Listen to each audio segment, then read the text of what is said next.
4월 30일 수요일 하나님 말씀입니다. 오늘은 출애굽기 15장 같이 읽어보도록 하겠습니다. 15장은 이스라엘 백성들이 출애굽해서 애굽에서 나와서 가나안 땅, 약속의 땅으로 가기 위해서 반드시 거쳐야 하는 과정이 있죠. 홍해 바다를 건너야만 했습니다. 뒤에서 애굽 군대가 추격을 하고 따라오고 있었죠. 앞에는 바다가 가로막혀 있습니다. 진퇴양난입니다. 어디로 피할 곳이 없지요. 그때 바로 하나님께서 그들에게 구원을 보여주시고 하나님의 능력을 보여주십니다. 홍해 바다를 마치 육지처럼 걸어서 건널 수 있게 한 것이죠. 하나님의 능력과 은혜로 바다를 건너는 역사적인 순간이었습니다. 뿐만 아니라 그것은 마치 옛사람은 죽고 새사람으로 거듭나는 십자가의 사건이기도 하죠. 예수 그리스도와 함께 내가 십자가에 못 박혔습니다.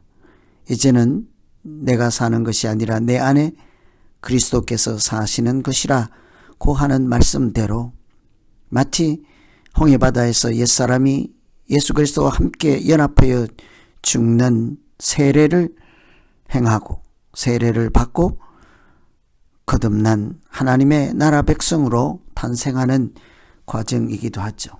이렇게 홍해바다를 건너서 마른 땅 반대쪽 육지에 도착하였을 때 하나님 나라 백성들이 어떻게 무엇을 하였는지를 살피시며 오늘 말씀을 읽으시면 되겠습니다. 가장 먼저는 구원받은 자로서 그들이 했던 일은 1절에 보시면 찬송이었습니다. 내가 여호와를 찬송하리니 그는 높고 영화로우시며 말과 그 탄 자를 바다에 던지셨음이로다. 구원받은 하나님의 자녀들이 백성이 해야 할 일은 첫 번째 예배이지 않겠습니까? 하나님을 찬양하는 것입니다. 하나님께 감사를 드리고 하나님의 능력을 그 은혜를 감사하며 하나님을 경외하는 예배를 드리는 것이죠. 구원받은 사람은 그 벅찬 감동이 아직 식지 않은 상태입니다. 당연히 감사와 경외하는 마음으로 가득한 그 순간에 그럴 때 우리가 놓치지 말고 꼭 해야 하는 것은 하나님께 영광을 올려드리는 것이지 않겠습니까? 하나님께서 하신 놀라운 일을 보고도 가만히 있을 자는 없을 것입니다. 정말 하나님을 살아계신 하나님을 만난 자라면 그냥 가만히 있을 자가 없죠. 감사를 드리든지 찬양을 하든지 어디에 가서 여호와의 이름을 전파하고 증거하든지 그 마음이 이렇게 불이 붙은 것 같아서 그냥 있을 수가 없을 것입니다. 마치 야곱이 돌베개를 베고 잠을 잘 자던 그날 사닥다리로 천사들이 오르락 내리락 하고 하나님을 만났던 그곳에서 대단한 결심을 하지 않습니까? 내가 이곳에 하나님의 집을 짓겠습니다. 그처럼 하나님을 정말 만난 사람 첫 번째 해야 할 일은 제단을 쌓고 하나님께 찬양을 드리며 예배 드리는 것이죠. 하나님을 인정하는 것입니다. 하나님의 영광을 노래하고 하나님께 감사를 드리는 감사로 제사를 드리는 자, 하나님을 영화롭게 하는 일이 이스라엘 백성들이 출애굽해서 가장 먼저 했던 일이죠. 예수 믿는 우리가 가장 먼저 해야 할 일 마찬가지입니다. 날마다 구원받은 은혜를 기억하고 하나님의 사랑을 감사하며 찬양하는 우리 모두 되기를 기원합니다. 두 번째는 계속되는 그 모세가 부른 노래, 찬양이지요. 내용을 읽어보면 모두가 신앙 고백이었습니다. 2절에 보시면 여호와는 나의 힘이요 노래시며 나의 구원이시로다. 그는 나의 하나님이시다. 모두 그 찬송의 모세의 노래 내용은 여호와는 용사이십니다. 여호와는 나의 힘이십니다. 여호와는 나의 권능이십니다. 여호와는 큰 위엄이십니다. 여호와의 신 중에 누가 주와 같은 자가 또 있겠습니까?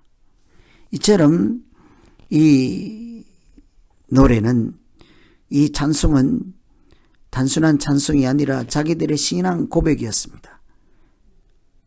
모든 내용들이 다 하나님께서 어떤 분이신지를 찬양하는 내용이었습니다. 여호와는 이런 분이십니다. 나의 힘이십니다. 나의 노래가 되십니다. 이처럼 찬양은 하나님이 하신 일이 무엇인지를 기억하고 감사하고 고백하는 것이죠. 하나님을 나의 구원, 나의 요새라고 고백하는 것입니다. 하나님께서 그의 오른손으로 홍해 바다를 건너게 하시는 권능을 나타내 주셨습니다. 출애굽한 사람들, 구원받은 바다를 건넌 사람들이 그 역사적인 순간에 하나님께서 하신 일들을 보고 듣고 느끼고 체험하고 은혜 받은 것, 더 시간이 지나기 전에 그들은 가장 먼저 하나님 앞에서 내가 만난 하나님은 이런 분이십니다 하고 하나님에 대해서 고백하였던 것이죠. 그래서 우리의 믿음 생활은 날마다 하나님에 대한 고백을 올려드리는 것입니다. 하나님은 이런 분입니다 하고 하나님께도 고백하고 사람들에게도 전파하는 것이 믿음으로 살아가는 내용이라 할 수 있겠죠. 그래서 이 모세의 노래는 대부분 하나님은 이런 분이십니다 하고 이렇게 여호와께서 영원 무궁하도록 다스리시도다 하고 끝을 맺고 있죠. 미리암 노래 역시 마찬가지입니다. 사람들이 미리암이 손에 소고를 잡고 모든 여인들도 그를 따라오고 소고를 잡고 춤을 추며 화답하되 너희는 여호와를 찬송하라. 그는 높고 영화롭고 말탄 자를 바다에 던지셨다. 하나님이 하신 일을 동일하게 고백하고 있지 않습니까? 이처럼 모세의 노래, 미리암의 노래는 하나님을 찬양함과 동시에 그들의 신앙, 믿음을 고백하는 아름다운 말씀이었습니다. 이 모세의 노래, 미리암 노래가 끝난 후에 그들은 이제 홍해에서 수르 광야로 들어가기 시작했습니다. 이제 바다를 건넜습니다. 그런데 고생이 끝날 것 같지만 또 다른 고행이 남아 있습니다. 광야가 기다리고 있습니다. 수르 광야이지요. 이 광야라고 하는 것은 낭만적인 곳이 아닙니다. 가서 캠핑을 할 만한 곳이 아닙니다. 사람의 목숨을 잃을 정도로 위험한 곳이라 하겠습니다. 많은 군중이 통과할 때는 더욱 위험하다고 할 수 있겠죠. 그래서 그 광야에 지나갈 때 수르 광야에 들어가서 그들이 만난 하나님은 치료의 하나님이었습니다. 22절에 보시면 모세가 홍해에서 이스라엘을 인도하여 그들이 나와서 수르 광야로 들어가서 거기서 사흘 길을 걸었으나 물을 얻지 못했다. 물을 얻지 못했다 하는 것은 죽음이 임박한 것입니다. 물을 마시지 못하고 그러면 그 목숨을 잃게 되죠. 그래서 항상 산에 가는 사람들 음식물보다 더 중요한 것이 물이지 않겠습니까? 그래서 이들이 광야로 사흘 길을 갔으나 물을 마시지 못한 것은 목숨이 경각에 달려 있다고 할 수 있는 것입니다. 또 23절에 보시면 마라에 이르렀더니 물이 있었습니다. 그런데 그 물은 마실 수 없는 물이었습니다. 그래서 쓴 물이라 해서 마라라고 하죠. 백성들은 원망하였습니다. 우리를 여기까지 와서 왜 죽게 만드나 이렇게 원망하겠지요.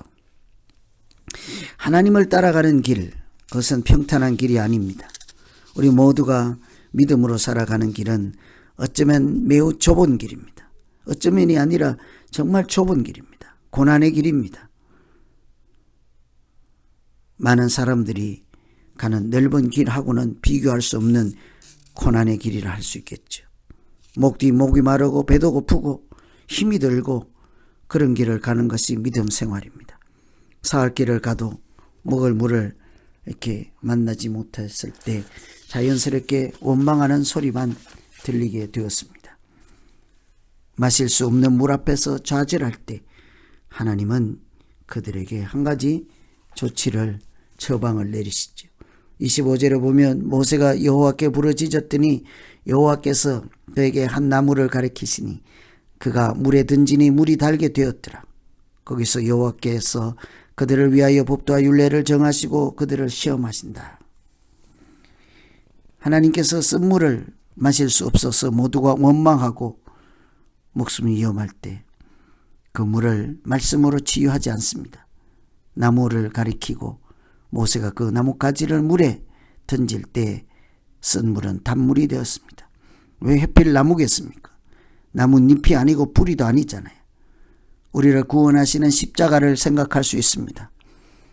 하나님은 그 물에 예수 그리스도께서 지실 십자가의 보혈로 그 물을 정결케 하신 것과 다를 바가 없습니다.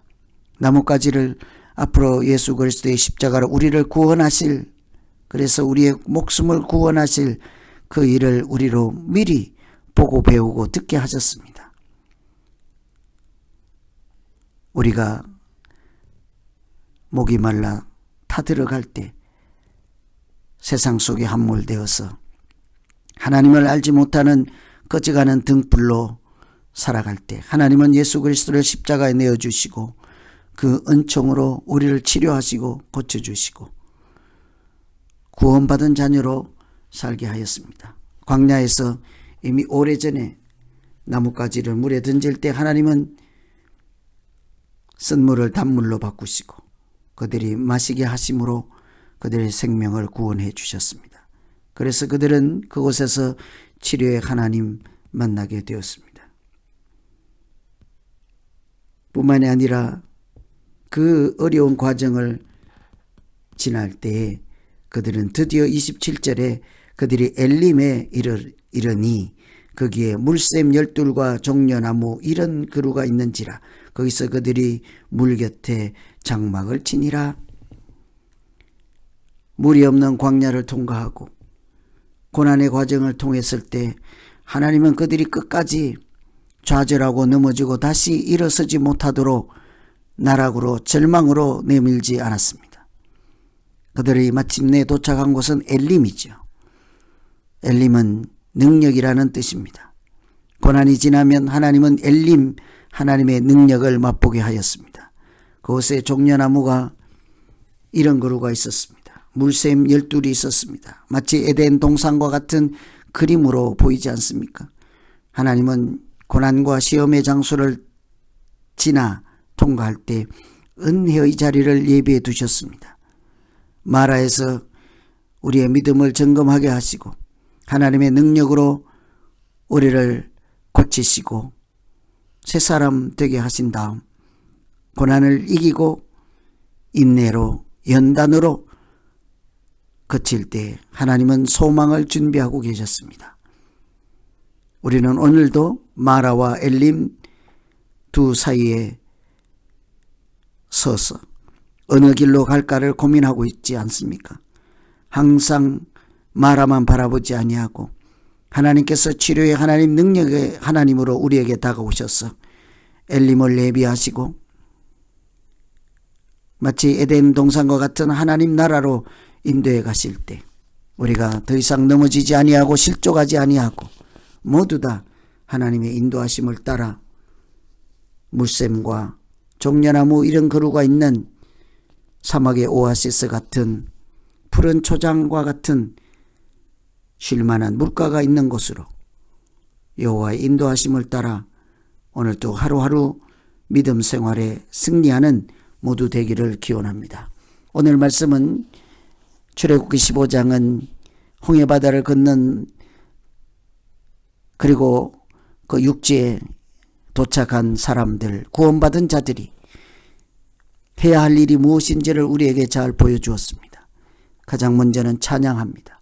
하나님에 대해서 고백하고 하나님에 대한 사랑을 또 하나님께 영광을 올려드리고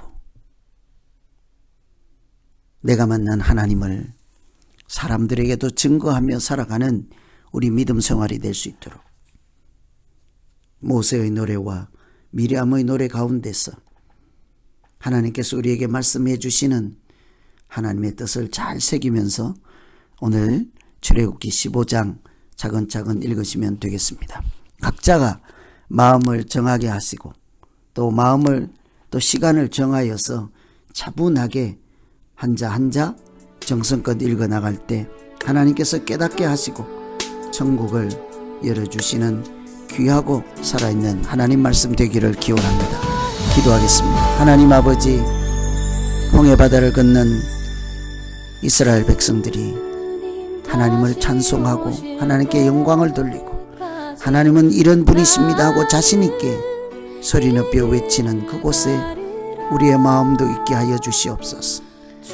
그들이 찬송하였으나 광야에서 다시 고난의 길을 갈 수밖에 없는 그 믿음의 길을 중단하지 않게 하시고 그 고난 다음에 이미 하나님께서 예비하고 계시는 소망의 장소까지, 소망의 항구까지 우리가 중단하지 않고 나아갈 수 있도록 하나님의 능력 가운데 살아가게 하여 주시옵소서. 오늘도 하나님께서 우리에게 베풀어 주신 사랑과 은혜를 기억하며 믿음으로 살아가는 모두 될 수 있도록 인도하여 주시기 원하고 예수님 이름으로 기도하옵나이다.